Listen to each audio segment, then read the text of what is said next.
Ki ağaç, Sadi Nuri Halmamet Funqi, sözleri Qurban Nazar Edide Funqi, yerine yetirýär Nazar Garayev.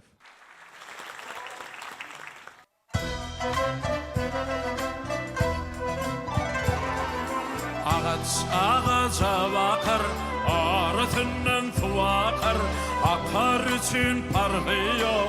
İkisine mi de yakar, ikisi de ötür, başın sipap yellötür, taş çevirip kuanır, yetişlerine yeter.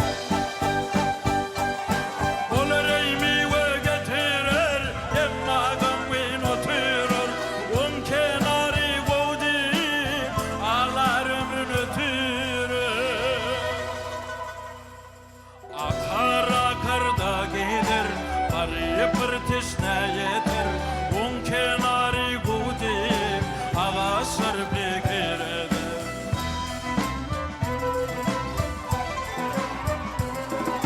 Yürütüye rakibim, valtını alar köpüm, çep kenar sağa vardır, sağa mı vardır çepin, un kenar